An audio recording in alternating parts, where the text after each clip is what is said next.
சங்கத்தின் இன்றைய முக்கிய செய்திகளோடு இணைந்திருக்கின்றோம். முதலில் தலைப்புச் செய்திகள். இலங்கை போதைப்பொருள் கடத்தல் மையமாக அடையாளம், வெளியான அதிர்ச்சி தகவல். யாழ்ப்பாணத்தில் பெருமளவு கஞ்சா போதைப்பொருள் நீதிமன்ற அனுமதியுடன் அழிப்பு. மன்னார் மக்களுக்கு அரசாங்கத்தின் பெரும் மகிழ்ச்சி செய்தி, வந்தது புதிய அறிவிப்பு. ஐக்கிய மக்கள் சக்தியின் உறுப்பினர் ஒருவர் மீண்டும் சுட்டுக் கொலை, தென்னிலங்கையில் மீண்டும் பதற்றம். உகாண்டா நாட்டில் மஹிந்த ராஜபக்ச குடும்பம் வந்து கொள்ளையடிச்ச காசு 18 பில்லியன் அமெரிக்கன் டாலர் இருக்குன்னு சொன்னாங்க. நாங்கள் தேசிய மக்கள் சக்தி அரசாங்கத்தை விரட்டி அடித்து திருப்பி ராஜபக்ச குடும்பத்தை கொண்டு வரவோ ரணில் விக்ரமசிங்க, எங்களுக்கு அது தேவையில்லை. உலகதரம் நோக்கி இலங்கை, 4 முக்கிய பல்கலைகளுக்கு வெளிநாட்டு ஒத்துழைப்பு ஒப்பந்தம். பெரும் மகிழ்ச்சி செய்தி, இனி ஒரே நாளில் அடையாள அட்டை பெறலாம். கூச்சப்படும் இளம் பிள்ளையைப் போல செயற்படும் தமிழ் தேசிய கட்சிகள், விளாசும் மனோ. இலங்கை தொடர்ந்து திணைக்களத்தில் பெண்களுக்கு வரலாற்று சிறப்புமிக்க அங்கீகாரம். இதுபோன்ற செய்திகளை உடனுக்குடன் அறிந்து கொள்ள செங்கதிர் சேனலை சப்ஸ்கிரைப் செய்து இணைந்திருங்கள். இனி விரிவான செய்திகள். கடல் மார்க்கமாக நடைபெறும் சட்டவிரோத போதைப்பொருள் கடத்தல் நடவடிக்கைகளில் இலங்கை மற்றும் மாலைதீவு ஆகிய இரு நாடுகளும் பிரதான இலக்குகளாகவும் போதைப்பொருள் பரிமாற்றம் செய்யும் மையங்களாகவும் மாறியுள்ளதாக தெரிவிக்கப்பட்டுள்ளது. ஐக்கிய நாடுகளின் போதைப்பொருள் மற்றும் குற்றவியல் தொடர்பான அலுவலகம் வெளியிட்டுள்ள 2024 ஆண்டிற்கான அறிக்கையில் இந்த விடயம் குறிப்பிடப்பட்டுள்ளது. இலங்கை மற்றும் மாலைதீவு ஆகிய நாடுகளின் பாதுகாப்பு பிரிவு அரச நிறுவனங்களிடமிருந்து பெறப்பட்ட தகவல் மற்றும் போதைப்பொருள் வலையமைப்புகளின் கட்டமைப்பு மற்றும் இந்த சமுத்திரத்தின் மேற்கு பகுதியில் இயங்கும் ஒழுங்கமைக்கப்பட்ட குற்ற வலையமைப்பு மற்றும் சர்வதேச போதைப்பொருள் கடத்தலுக்கான அனுசரணை தொடர்பான தகவல்களை ஆராய்ந்து இந்த அறிக்கை சமர்ப்பிக்கப்பட்டுள்ளது. ஆசியாவில் போதைப்பொருள் உற்பத்தி செய்யும் நாடுகளுக்கு அண்மையில் அமைந்திருப்பதாலும் நீண்ட கடற்கரை மற்றும் அதன் பூகோள அமைப்பு காரணமாகவும் இந்த நாடுகள் போதைப்பொருள் கடத்தல்காரர்களின் பிரதான மையங்களாக மாறியுள்ளன. தங்கப்புரை என அழைக்கப்படும் ஈரான், ஆப்கானிஸ்தான் மற்றும் பாகிஸ்தான் ஆகிய நாடுகளின் ஊடாக பெறப்படும் கிறிஸ்டல், மெத் ஐஸ் மற்றும் ஹெரோயின் போன்ற செயற்கை போதைப் பொருட்கள் இலங்கைக்குள் அதிகளவு கொண்டுவரப்படுகின்றன. பலூசிஸ்தானுக்கும் ஈரானுக்கும் இடையில் அமைந்துள்ள மக்ரான் கடற்கரை வழியாக இந்த போதைப்பொருள் விநியோகம் ஆரம்பமாகின்றது. இந்த போதைப் பொருட்கள் ஆப்பிரிக்காவிற்கு விநியோகிக்கப்படுவதுடன் அங்கிருந்து ஆஸ்திரேலியா போன்ற நாடுகளுக்கு மறு விநியோகம் செய்வதற்காக மாலைதீவு மற்றும் இலங்கைக்கும் கடத்தி வரப்படுகின்றன. இதேவேளை யாழ்ப்பாணத்தில் கைப்பற்றப்பட்ட பெருமளவு கேரள கஞ்சா நீதிமன்ற உத்தரவுக்கமைய அளிக்கப்பட்டது. இதன்போது 950 கிலோகிராம் கேரள கஞ்சா அளிக்கப்பட்டதாக தெரிவிக்கப்படுகின்றது. யாழ்ப்பாணம் கோம்பையன் மணல் இந்து மயானத்தில் உள்ள மின்தகன மேடையில் போடப்பட்டு யாழ்ப்பாண நீதவான் நீதிமன்ற நீதவான் எஸ். லெனின்குமார் மற்றும் யாழ்ப்பாணம் மேலதிக நீதவான் நீதிமன்ற நீதவான் உசைன் ஆகியோரின் முன்னிலையில் நேற்று மதியம் குறித்த போதைப்பொருள் தொகுதி அளிக்கப்பட்டது. கடந்த சில வருடங்களாக நீதிமன்ற சான்று பொருளாக வைக்கப்பட்டிருந்த கேரள கஞ்சாவே இவ்வாறு அளிக்கப்பட்டது. போலீசார் மற்றும் விசேட அதிரடி படையினரின் பாதுகாப்பில் எடுத்து வரப்பட்ட கேரள கஞ்சா நீதவான், நீதிமன்ற பதிவாளர், நீதிமன்ற உத்தியோகத்தர்கள், பொது சுகாதார பரிசோதகர்கள் உள்ளிட்டோர் முன்னிலையில் அளிக்கப்பட்டது. பாராளுமன்ற தேர்தலில் அதிகளவான மக்கள் மட்டக்களப்பு மாவட்டத்தில் எங்கட கட்சியையும் என்னையும் நம்பிதான் வாக்களித்தவர் கூடிய வாக்காள வென்றிருக்கிறோம். ஆனால் துரதிருஷ்டவசமாக நாடு முழுவதும் இருக்கிற எல்லா மாவட்டங்களையும் சேர்ந்து தேசிய மக்கள் சக்தி அரசாங்கம் வந்தால் மக்களுக்கு நன்மை நடக்கும் என்று சொல்லி வாக்களிச்சிருக்கிறாங்க. தேசிய மக்கள் சக்தியிலே நாங்கள் குறை காணல. அவங்களுடைய போதைப் பொருள் கட்டுப்படுத்துறது, இப்படியான விஷயங்களை நாங்களும் வரவேற்கிறோம். பாதாள கோஷ்டியை கட்டுப்படுத்துறது, கடந்த காலத்துல ஈஸ்டர் குண்டுவெடிப்பு போன்ற விடயங்கள்ல பயங்கரவாதிகளாக செயல்பட்ட எங்கட மாவட்டத்தில் இருக்கிற சில பயங்கரவாதிகளை எதிரான நடவடிக்கை எடுத்து இதெல்லாம் வரவேற்க வேண்டிய விடயங்கள். ஆனால் ஒரே ஒரு குறைபாடு இருக்கு என்னன்னு சொன்னால், இப்ப கடந்த ஒரு வருஷமா இப்ப என்ன சொல்றாங்க, ஊழல் நிப்பாற்றம், மோசடியை நிப்பாற்றம், போதைப் பொருள் விடுங்க, ஊழல் நிப்பாற்றம், வீண் செலவுகளை நிப்பாற்றம் என்று சொல்றாங்க தானே. ஒரு வருஷமாயிட்டு இந்த வீண் செலவுகளை நிப்பாட்டினவர்களுடைய செலவு மிச்சம் பிடிச்ச காசுங்கிறது எங்களுக்கும் பிரச்சனை இருக்கு. அரசாங்கத்தை நல்ல விஷயங்களை வரவேற்கிறோம். ஆனா எங்கட மக்களோட பிரச்சனைகளை நாங்கள் தீர்த்து கொள்ள இல்லாட்டி பிறகு இந்த அரசாங்கம் ஊழல்வாதியில பிடிச்சால் என்ன, பிடிக்காட்டி என்ன, ஊழல்வாதியை பிடிப்ப இந்த அரசாங்கம் வேற என்ன சொன்னாங்க. உகாண்டா நாட்டில் மஹிந்த ராஜபக்ச குடும்பம் வந்து கொள்ளையடிச்ச காசு 18 பில்லியன் அமெரிக்கன் டாலர் இருக்குன்னு சொன்னாங்க. 18 பில்லியன் அமெரிக்கன் டாலர்ல 10 வீதம் 1.8 பில்லியன். சரி, ஒரு வீதம் வந்தாலே எங்கட இந்த மாவட்டத்தில் இருக்கிற பல பிரச்சனை நாங்கள் முடிக்கலாம். $1 மில்லியன் அமெரிக்கன் டாலர் 300 மில்லியன் இலங்கை ரூபா.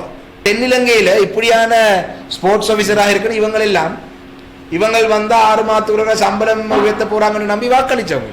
நான் என்ன சொல்ல வரேன்னு சொன்னால், இந்த வருடத்துக்குள்ள நாங்கள் ஒருவரும் புள்ளியா நினைக்க கூடாது.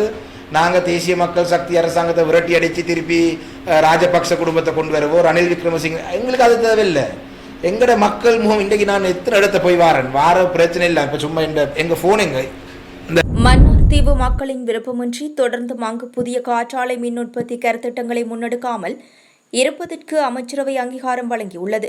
நாடாளுமன்ற ரீதியில் மீளாய்வு செய்யப்பட்ட வளங்களின் விரிவாக்க திட்டத்திற்கமைய அதிக காற்று ஆற்றல் வளம் கொண்ட பகுதியாக அடையாளம் காணப்பட்டுள்ள மன்னார் தீவில் மொத்தம் 3 காற்றாலை மின் உற்பத்தி கருத்திட்டங்கள் திட்டமிடப்பட்டுள்ளன.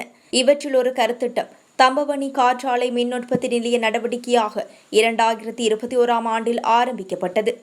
ஏனைய 2 கருத்திட்டங்களான வின்ஸ்கேப் மன்னார் பிரைவேட் லிமிடெடின் 20 மெகாவாட் திட்டம் எதிர்வரும் டிசம்பரிலும், ஹேலிஸ் ஃபென்டனின் 50 மெகாவாட் திட்டம் 2026 டிசம்பரிலும் ஆரம்பிக்க திட்டமிடப்பட்டுள்ளன.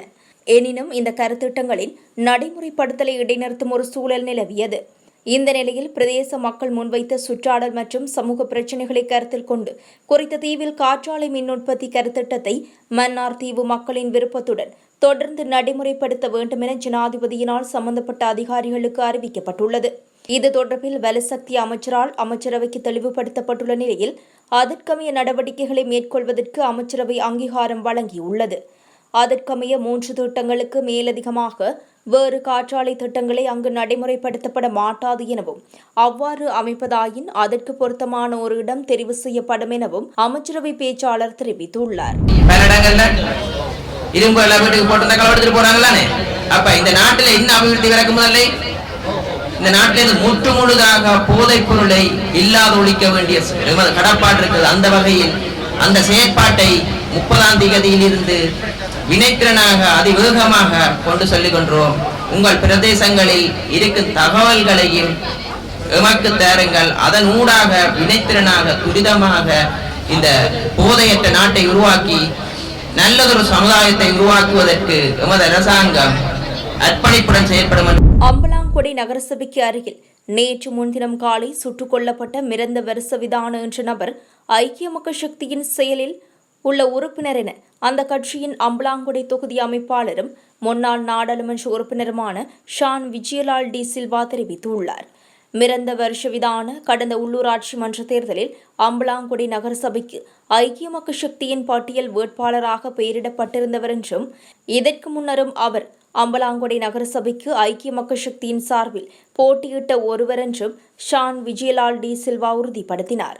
உயிரிழந்த மிரந்த வருஷவிதான கடற்றொழிலில் ஈடுபட்டு வந்தவர் என்றும், அவர் ஐக்கிய மக்கள் சக்தியின் ஒரு செயலில் உள்ள உறுப்பினராக அம்பலாங்குடி பகுதியில் செயற்பட்டு வந்ததாகவும் முன்னாள் நாடாளுமன்ற உறுப்பினர் ஷான் விஜயலால் டி சில்வா தெரிவித்தார். இலங்கை பல்கலைக்கழகங்களை உலகத்தரப்படுத்தல் சுட்டிகளுக்கு மேம்படுத்துவதற்கும் சர்வதேசமயப்படுத்துவதற்கும் தேவையான உயர்கல்வி ஒத்துழைப்புகளை வெளிநாட்டு பல்கலைக்கழகங்களுடன் ஏற்படுத்துவதை நோக்கமாக கொண்ட யோசனைக்கு அமைச்சரவை அங்கீகாரம் வழங்கியுள்ளது. கல்வி, உயர்கல்வி மற்றும் தொழிற்கல்வி அமைச்சராக பிரதமரால் இந்த யோசனை சமர்ப்பிக்கப்பட்டது. இந்த அங்கீகாரத்தின் அடிப்படையில் பேராதனை பல்கலைக்கழகம் மற்றும் சீன குடியரசின் சீன விஞ்ஞான கல்வி நிர்வாகத்தின் புவியியல் மற்றும் புவி இயற்பியல் நிர்வாகம் ஆகியவற்றுக்கிடையில் ஒரு புரிந்துணர்வு ஒப்பந்தம் மேற்கொள்ளப்பட உள்ளது. அத்துடன் களனி பல்கலைக்கழகம் மற்றும் இந்தியாவின் பாரதிதாசன் பல்கலைக்கழகத்திற்கும் இடையிலும் ஒப்பந்தம் செய்யப்பட உள்ளது. மேலும் மொரட்டுவ பல்கலைக்கழகமானது ஜப்பானின் ஜிஹோஹோமா தேசிய பல்கலைக்கழகத்தின் பல்புலமை விஞ்ஞான நிர்வாகம் மற்றும் டொகுயாமா பல்கலைக்கழகத்தின் தேசிய தொழில்நுட்ப நிர்வாகம் ஆகிய இரண்டுடனும் தனித்தனியாக புரிந்துணர்வு ஒப்பந்தங்களை மேற்கொள்ள உள்ளது. இந்த 4 ஒப்பந்தங்களும் 5 வருடங்களுக்கு செல்லுபடியாகும் என்பதும் குறிப்பிடத்தக்கது. மாத்தறை வெலிகம பிரதேச சபை தலைவரை சுட்டுக் கொன்ற சம்பவத்தை கண்டித்து கொரோன பிரதேச சபையின் எதிர்க்கட்சி உறுப்பினர்கள் நேற்று கருப்பு உடை அணிந்து சபைக்கு முன்னாலும் சபை அறைக்குள்ளேயும் போராட்டத்தில் ஈடுபட்டனர். வெலிகம சபை தலைவர் கொல்லப்பட்ட பின்னர் கொரோன பிரதேச சபையின் முதல் கூட்டம் இங்கிரி அலுவலகத்தில் தலைவர் நிர்மலா டி சில்வா தலைமையில் நடைபெற்றது. இக்கூட்டத்தில் கலந்து கொள்வதற்காக ஐக்கிய தேசிய கட்சி, ஐக்கிய மக்கள் சக்தி மற்றும் சுயாதீன குழுவைச் சேர்ந்த உறுப்பினர்கள் பிரதான வீதியிலிருந்து கருப்பு உடை அணிந்து பதாதைகளை ஏந்தியவாறு போராட்ட கோஷங்களை எழுப்பி சபை வளாகத்திற்குள் வந்தனர்.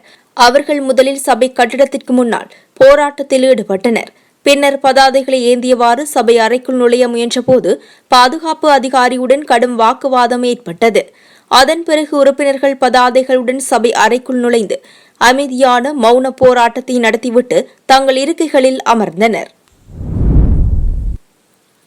வடமேல் மாகாண மக்களின் வசதி கருதி தேசிய அடையாள அட்டையை ஒரு நாளில் வழங்கும் சேவை உத்தியோகபூர்வமாக ஆரம்பித்து வைக்கப்பட்டது. ஆட்கள் பதிவு திணைக்களத்தின் மாகாண அலுவலகம் குருநாகலில் டிஜிட்டல் பொருளாதார பிரதி அமைச்சர் ஏரங்க வீரரத்னவின் தலைமையில் திறந்து வைக்கப்பட்டது. இந்த சேவையின் மூலம் வடமேல் மாகாண மக்கள் இனிமேல் தேசிய அடையாள அட்டைக்காக கொழும்பில் உள்ள தலைமை அலுவலகத்திற்கு பயணிக்காது குருநாகல் மாகாண அலுவலகத்திலேயே சில மணி நேரங்களில் சேவையை பெற்றுக் கொள்ள முடியும். காலி மற்றும் நுவரெலியாவில் ஏற்கனவே இந்த சேவை வெற்றிகரமாக செயற்படும் நிலையில் இலத்திரனியல் தேசிய அடையாள அட்டை திட்டத்தின் நிதி மற்றும் தொழில்நுட்ப ஆதரவுடன் இது நடைமுறைப்படுத்தப்பட்டுள்ளது. அரசு துறையில் விரைவான நம்பகமான சேவைகளை வழங்குவதற்கான அரசாங்கத்தின் உறுதிப்பாட்டை இது மேலும் பலப்படுத்துகிறது எனவும் எதிர்காலத்தில் ஏனைய மாகாணங்களிலும் இதுபோன்ற அலுவலகங்கள் திறக்க திட்டமிடப்பட்டுள்ளதாகவும் அரசாங்கம் தெரிவித்துள்ளது. மாகாண சபைகள் மற்றும் 13வது திருத்த சட்டத்தை அமுலாக்குவது தொடர்பில் இந்தியா ஏன் கரிசனை காட்டவில்லை? பாரதத்தின் இயலாமையா, தமிழரின் மீது அக்கறையின்மையா என வடக்கு மாகாண சபை முன்னாள் முதலமைச்சர் CV விக்னேஸ்வரன் கேள்வி எழுப்பியுள்ளது பொருத்தமற்றது என எண்ணுவதாக தமிழ் முற்போக்கு கூட்டணியின் தலைவர் மனோ கணேசன் தெரிவித்துள்ளார். நாடாளுமன்றத்தில் அங்கம் வகிக்கும் தமிழ் தேசிய கட்சிகள் மாகாண சபைகள் தொடர்பில் கூச்சப்படும் இளம் பிள்ளையைப் போல வாய் திறந்து குரல் எழுப்ப தயங்குகின்றன. 13வது திருத்த சட்டத்தின் அமுலாக்கம் குறித்து வெறுமனே இந்திய அரசை குறை சொல்வது பொருத்தமற்றதாகும்.